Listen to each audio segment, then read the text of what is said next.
Welcome to our video on anger management in the Pakistani context. Anger is a natural emotion that we all experience, but when it goes unchecked, it can have serious consequences on our well-being and relationships. In this video, we'll explore the cultural aspects of anger in Pakistan and learn effective techniques to manage it. So, let's dive in. Anger is a normal human emotion that arises when we feel threatened, frustrated, or hurt.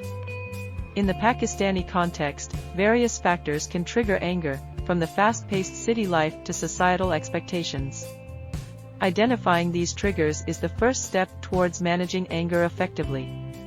Unchecked anger can have severe consequences. It can strain our personal relationships, hinder productivity at work, and lead to conflicts within our communities. It's crucial to recognize the impact of uncontrolled anger on ourselves and those around us. In Pakistani culture, emotions, including anger, can be expressed more openly compared to some other cultures. However, it's essential to strike a balance between expressing emotions and maintaining respectful communication. Being aware of cultural norms around anger helps us handle it more effectively. Now, let's explore some practical tips for managing anger in our daily lives. Deep breathing and relaxation. Take deep breaths when you feel anger rising. This simple technique can help you stay calm and composed. Identifying triggers and patterns. Recognize the situations that trigger your anger and try to understand the underlying patterns. Communication skills and active listening. Improve your communication skills and practice active listening to prevent misunderstandings and conflicts. Mindfulness and meditation. Engage in mindfulness practices and meditation to develop emotional awareness and self-control. Seeking professional help.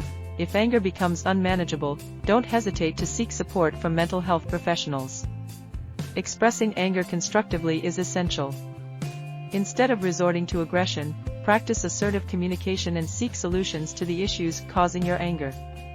Remember, it's possible to be firm without being aggressive. In Pakistan, seeking support for mental health issues is becoming more accepted. Reach out to your friends, family, or professionals if you're struggling with anger or any emotional challenges. Remember, seeking help is a sign of strength, not weakness. To wrap up, anger management is a crucial skill that can positively impact our lives and the lives of those around us. By understanding our triggers, practicing effective techniques, and seeking support when needed, we can lead happier and more fulfilling lives. Remember, managing anger is a journey, and it's okay to take it one step at a time. Let's work together to create a society where emotions are understood, respected, and managed constructively. Thank you for watching. If you found this video helpful, don't forget to like, share, and subscribe to our channel for more insightful content. Until next time, take care and stay emotionally balanced.